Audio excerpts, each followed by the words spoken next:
Hello friends, आज का topic है क्या डेट म्यूचुअल फंड सही है।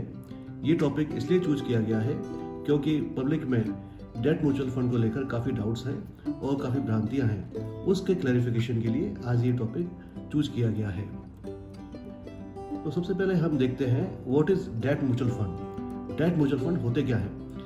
A debt mutual fund is a type of mutual fund that invest in debt securities offering fixed income. एक debt mutual fund fix securities instrument में invest करता है, जैसे bonds, treasury bills, debentures, fixed deposits और other fixed income securities में, जिससे कि fixed income उनको मिलती रहती है।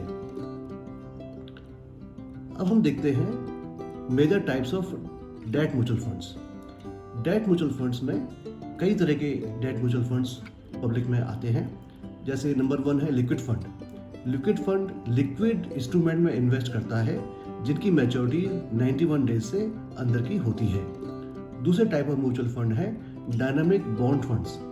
Dynamic bond funds different maturity period में इन्वेस्ट करते हैं, जैसे कि 1 साल, 2 साल वगैरह वगैरह। तीसरा है short duration fund. Short duration funds की जो ड्यूरेशन होती है वो ऐसे डेट इंस्ट्रूमेंट में इन्वेस्ट करते हैं जिनकी मैच्योरिटी पीरियड 1 से लेकर 3 साल का होता है।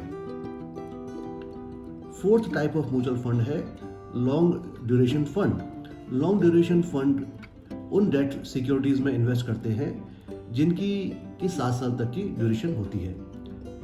पांचवा टाइप होता है गिल्ट फंड। गिल्ट फंड होते हैं वो म्यूचुअल फंड जो हाई रेटेड गवर्नमेंट सिक्योरिटीज में इन्वेस्ट करते हैं जिसमें किसी भी तरह का क्रेडिट रिस्क नहीं होता।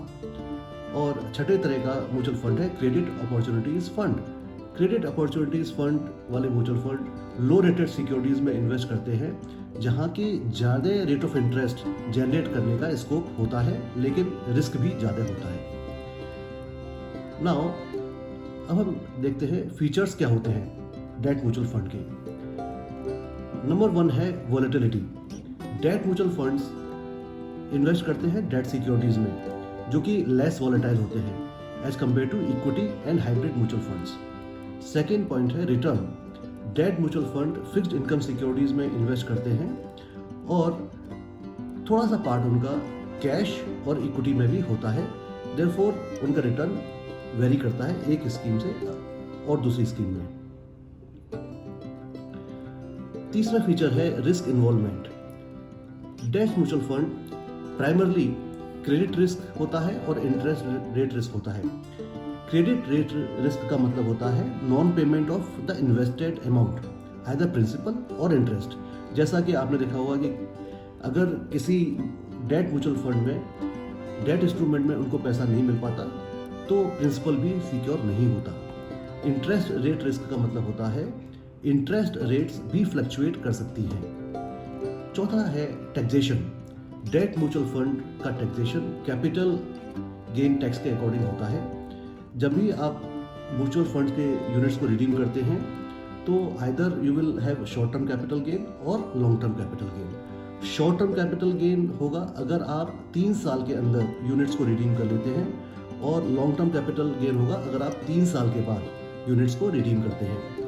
शॉर्ट टर्म कैपिटल गेन यानी कि जो आप यूनिट्स 3 साल के अंदर बेच देते हैं डेट म्यूचुअल फंड में, उनका टैक्सेशन होता है as per applicable tax rate of the investor. जो भी आपका टैक्स ब्रैकेट है, अगर आपका 10% है तो 10%, अगर आप 20% में फॉल करते हैं 20%, 30% में फॉल करते हैं तो 30%। लॉन्ग टर्म कैपिटल गेन 20% से टैक्स होंगे इंडेक्सेशन के साथ।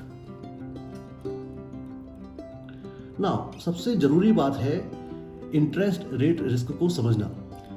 इंटरेस्ट रेट रिस्क क्या होता है?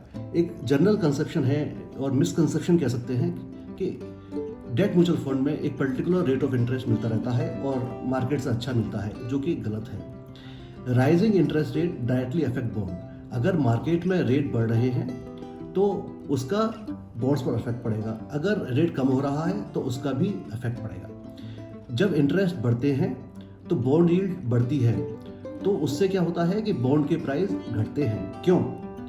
क्योंकि अगर आपने देखा होगा अगर जैसे अभी बाजार में रेट ऑफ इंटरेस्ट बढ़ रहा है तो जो पुराने बॉन्ड्स हैं उनका रेट ऑफ इंटरेस्ट कम होता है, तो उनका वैल्यूएशन मार्केट वैल्यू घट जाती है, जिसकी वजह से जब हायर यील्ड जब मार्केट में बढ़ती है तो बॉन्ड की वैल्यू घटती है, और जब लोअर यील्ड आती है तो बॉन्ड की वैल्यू बढ़ती है।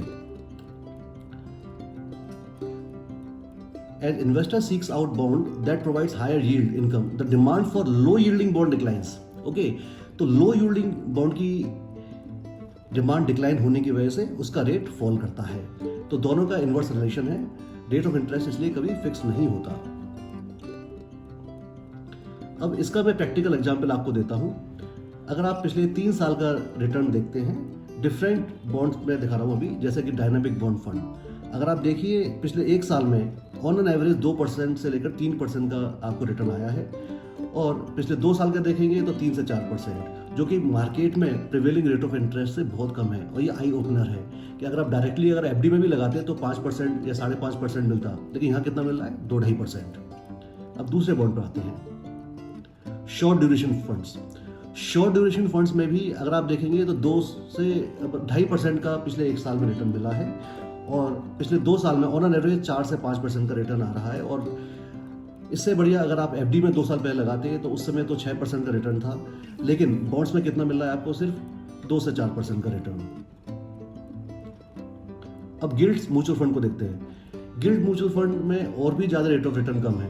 अगर आप देखेंगे पिछले 1 साल में जो रिटर्न आया है आपके पास वो सिर्फ 1% के आसपास आया है, और पिछले 2 साल में 2 से 3%। सो डेट म्यूचुअल फंड में ये क्यों हुआ?